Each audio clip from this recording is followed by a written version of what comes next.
Okay, good.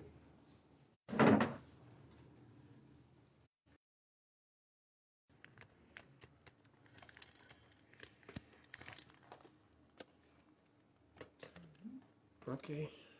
All right, hello everyone, all our friends on Facebook. We are back again. It's another Saturday night. It just seems like it was yesterday. Yeah, I mean the time fly, I really do. Woo! You know? Can you imagine? I'm 50 and he's 80 plus, and we still think that time is flying. Yeah, it is. After so many years, right? All right. All right. We're live? Yeah. Okay. All right, we're having a little challenge with staying live, but nonetheless, we have a lot of persons who are liking what we do, and they're giving us our different feedbacks. What was some of the feedbacks you got last week? Seeking the truth. What was some of the feedbacks you got? Well, one of the feedbacks was they said that I was rude. You were trying to make a statement, and that I guess they really want to hear what you have to say, and I cut you off. They were saying they want to know, want you to explain how a woman has a penis and a man has a womb. Okay, because truly, if we are, most of us believe that when you get married, or when you get into that intimacy of sex, you become one with the person. And so if you become one, then all that you have belongs to me, and all that I have belongs to you, because we're one. Oh, I understand. I understand. So therefore, if you have a penis, it's my penis. Okay. And therefore, it's my duty to take care of your penis. Oh, I understand. So I have to make sure that it is it's aesthetic, which means that it is washed and clean all the time, or whenever, especially when it's necessary for it to be washed and clean, so that it doesn't pass on anything to me that I don't want to carry. And I have to make sure that I feed it right. So I have to get the roots and your soursop juice and carrot juice and all those healthy foods to keep it healthy.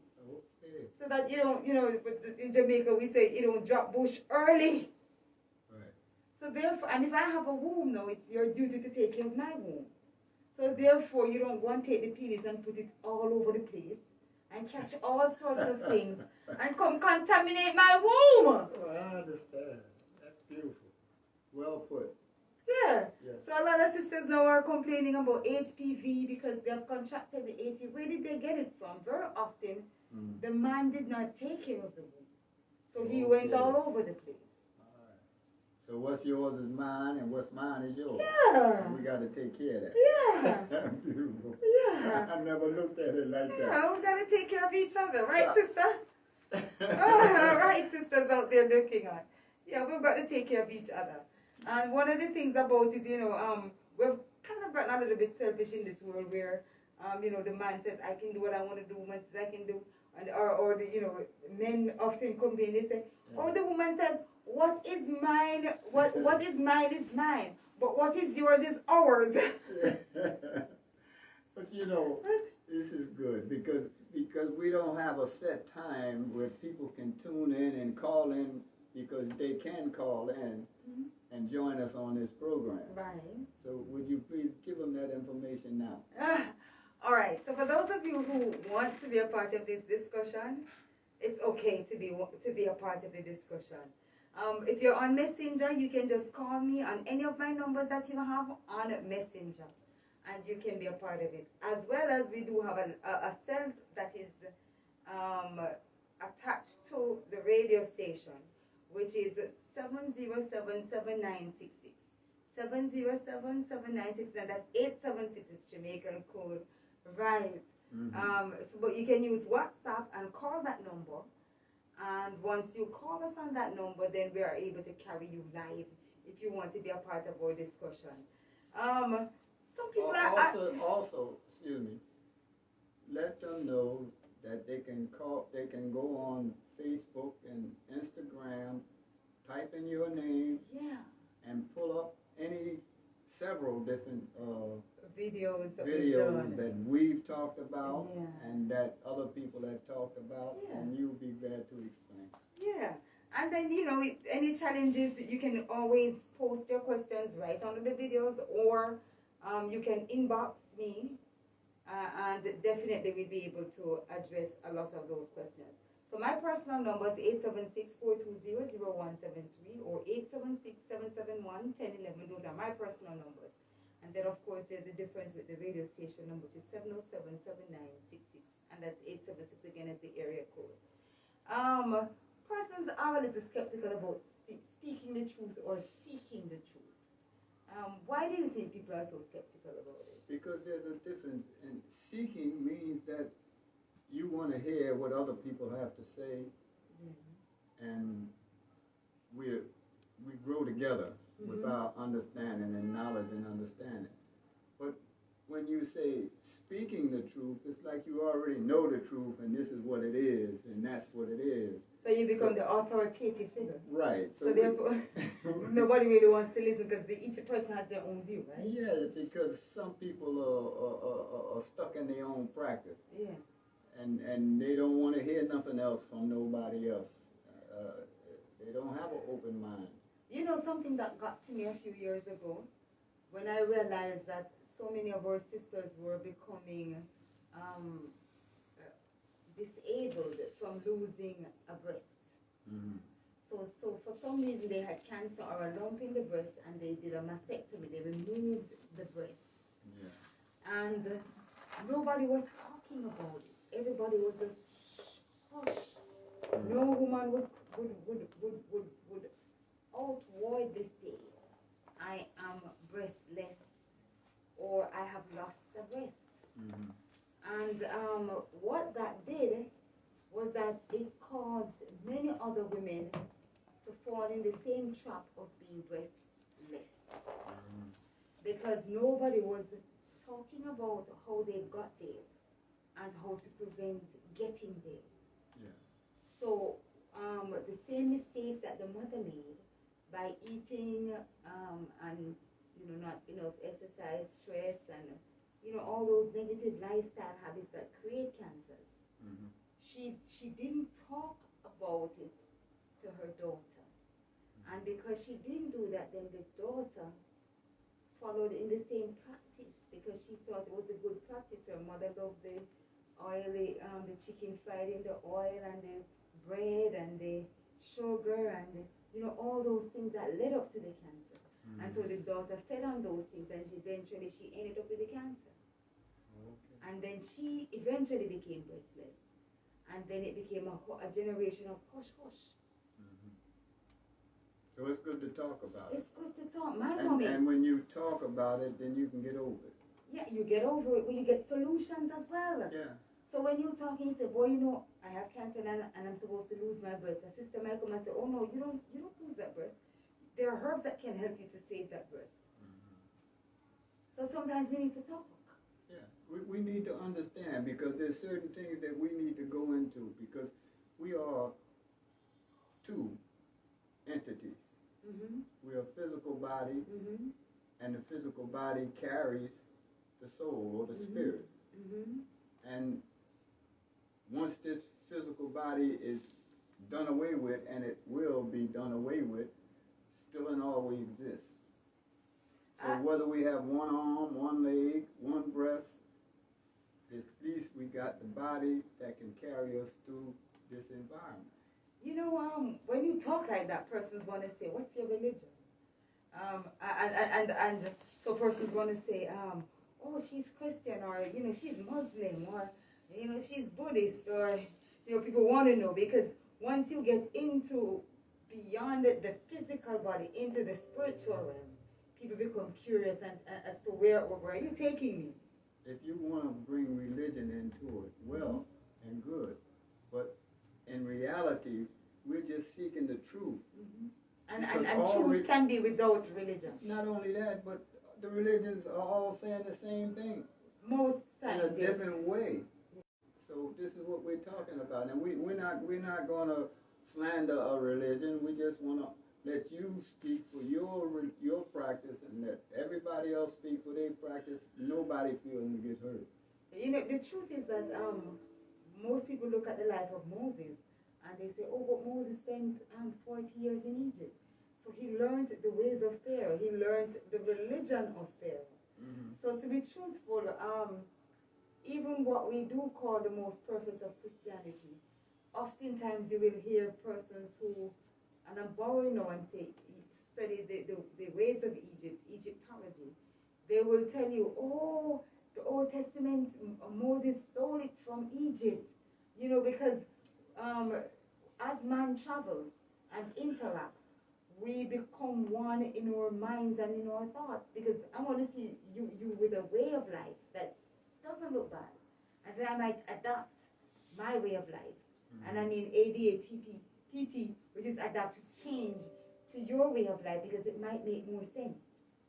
Well, you see, I'm not an authority on Moses, but Moses had a life that he lived. 40 years here, 40 years here, and 40 years there. But what did God tell Moses? This is what's important. Not where Moses lived and this and that, but what did God tell Moses to tell us is what's important. So when the time comes, let whoever is an authority on that practice speak. And then if we have any questions or doubt, then we can speak.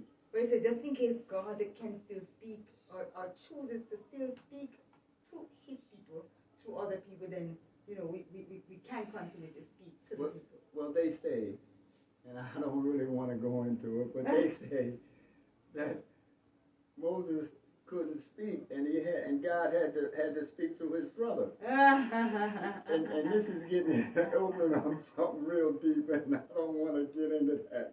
So, you know. Moses said he stuttered, and Moses found all the excuses here to say, I don't want to speak to these people. Because, you know, sometimes some people are shy.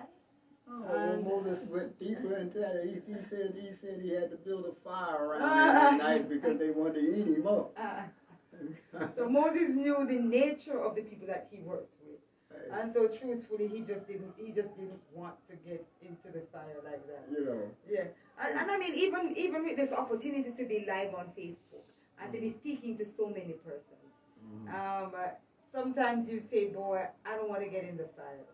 I don't want to talk anything about truth because you're going to talk about religion now once you talk about truth." Let people talk who know what they're talking about. Yeah. Because when you come under fire, you're the one that got to answer those questions. All right. And I look like an idiot trying to talk about something I don't know nothing about. All right. What I heard. So tell me a few more questions that you think people might want answers to today. Well, let's talk about life. Life? Life. Okay. The aspects of life.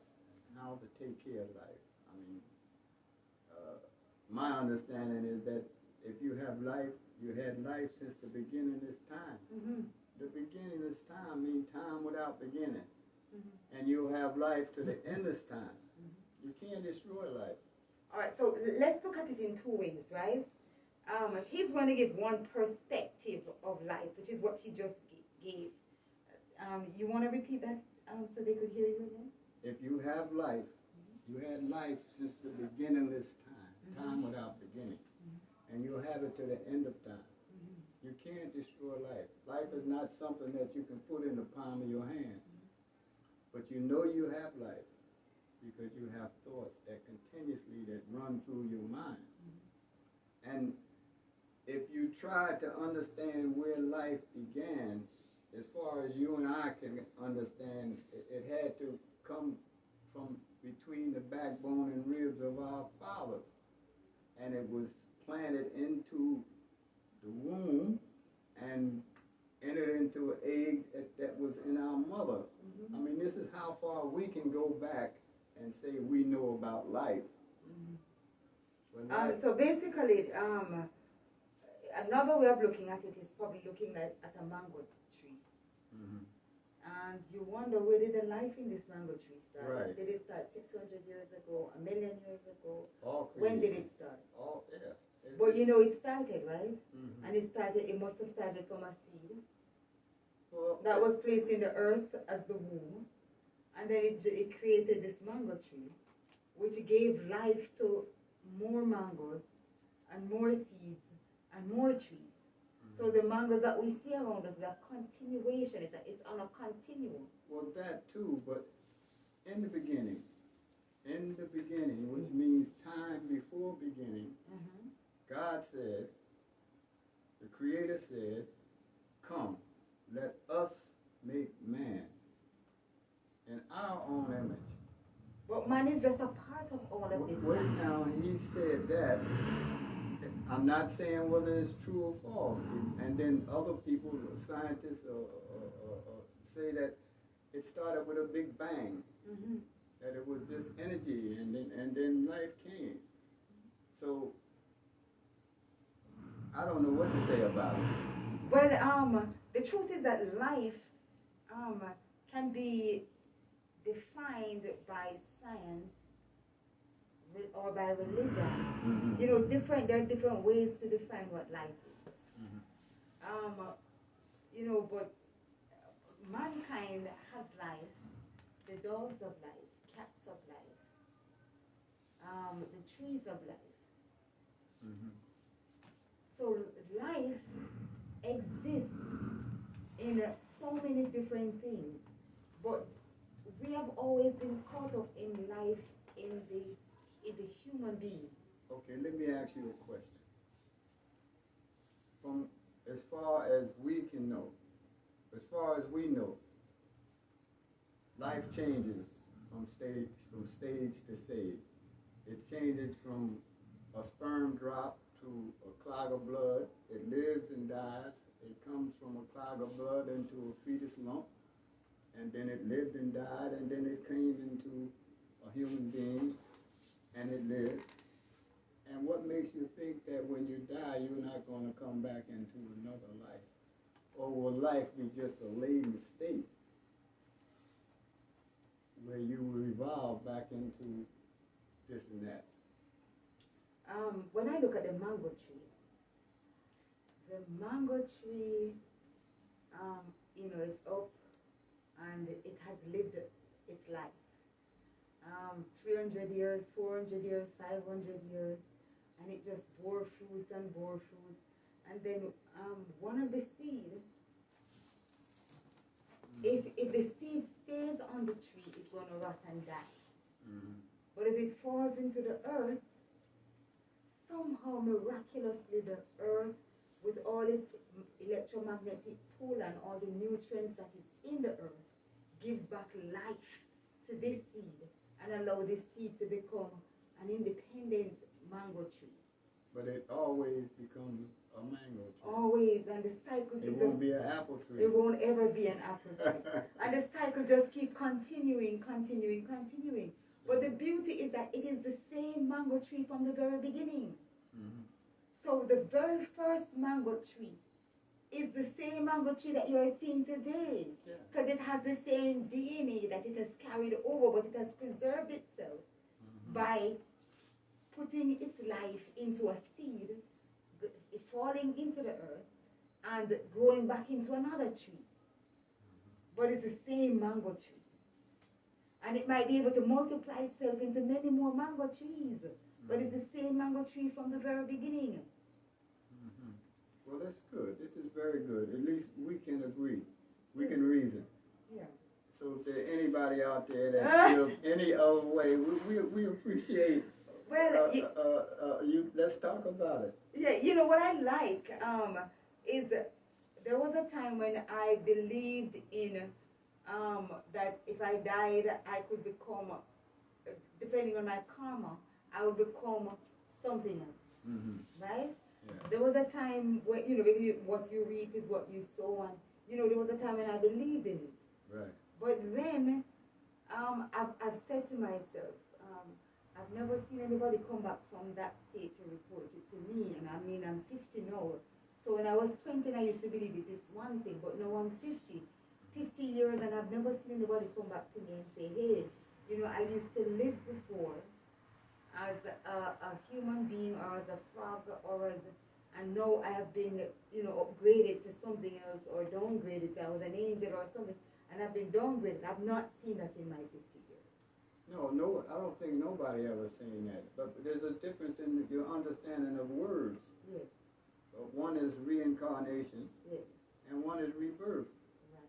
We're speaking about rebirth, but some people might give us a good argument about reincarnation. That you can come back as a snake, and you can come back as a chicken, and you can come back as a cockroach. You know, but like, I don't want to go into that because that's deep.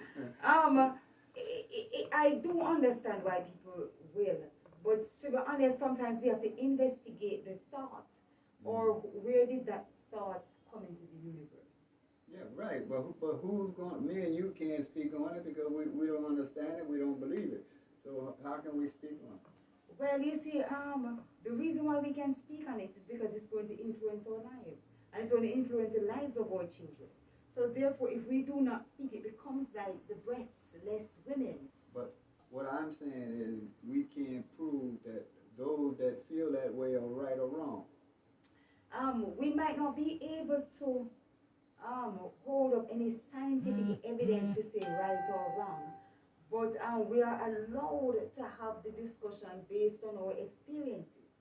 Because if I can't trust my experience, then I have a challenge. Well, I can put it this way.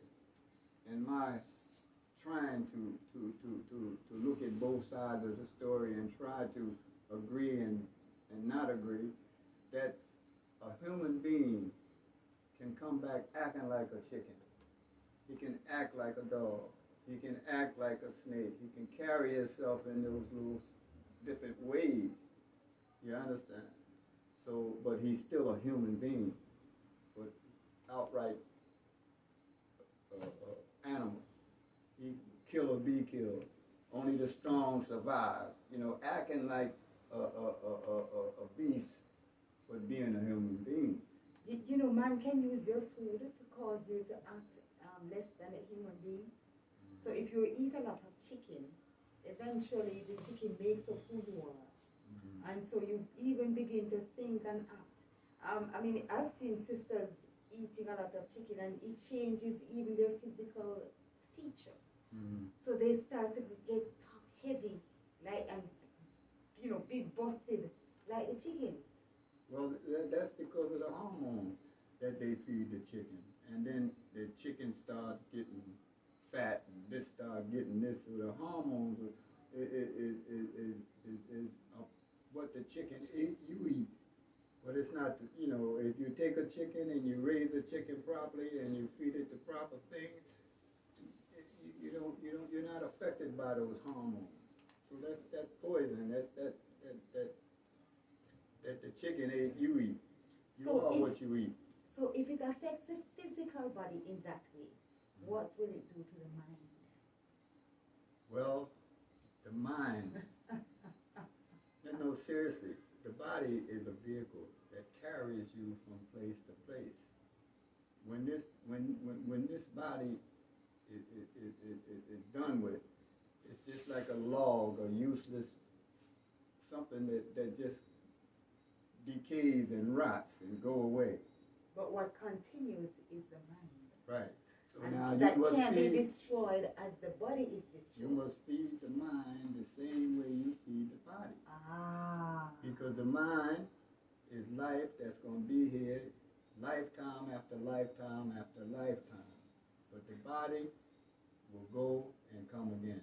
It'll be another, you'll come back through the same process, through the womb and everything else, and you'll come back and if you're lucky enough, you'll see somebody and say, you know, James passed away 2 years ago.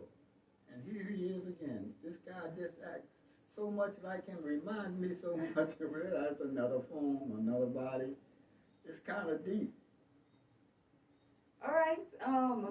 We are seeking the truth, and we hope that through our lively, regular Saturday afternoon discussion, you may be able to stimulate your mind as we discuss these heavy matters. But there's nothing wrong, joining in the conversation. But more than anything else, allow your mind to expand and to grow, and to speak to the Creator to have Him guide your mind. Because truly, if we don't have these discussions together, we keep silent on the truth, we might bury the truth for ourselves, but it's going to come back again in your children. And so it's important for us to have these discussions. You know, send it out into the universe, and let the spirit of truth come to us and guide our minds. And join in our conversation, because you might not be able to talk right now, but anytime that you contact us, we'll be able to extend this conversation and let's hear other sides of the story. Yeah, and just drop us a line here or there. As you watch the videos, I realized the last video was watched by 187 persons, but there was just one comment. And of course, do remember to share these videos, because maybe you don't have anything to say, but someone else might have a whole book to share with us. But I have to correct you, because I must have sent it out to over 30, 40 people. Yeah. I've sent the video to them. Yeah. And you don't get... on WhatsApp. And Instagram. Yes. And you don't get that lick. Yeah. So there's a lot of people... There are lots more who have seen the video, other than... It is so true, forgive me. Like, I'm talking about Facebook now, right? He's correct. There's this whole Instagram side, and there's whole WhatsApp side to the whole. I can show you my phone. Thank you. And we just talk back and forth. Thank this you. Is how I'm able to get over the virus by chatting. You know, at my age, keeping in contact with people, and people keep in contact with me, and they say, you know, I didn't look at it that way, and I want to say something, but I don't want people to be calling my name, you know, that kind of thing. But you only show that it's 180, how many people? 187 I see on Facebook. On Facebook. Yeah. But that's the people that send in comments, or pulled it up and listened to it. Yeah, pulled it up and listened. But there's a whole lot more. Right. What's going on? And let's get them involved, because once you leave the door open for people to say what's on their mind and don't offend them, then we'll get to the truth. All right, Seeking the Truth. Next week, when you want to hear some more truth, just join James and I. Take care.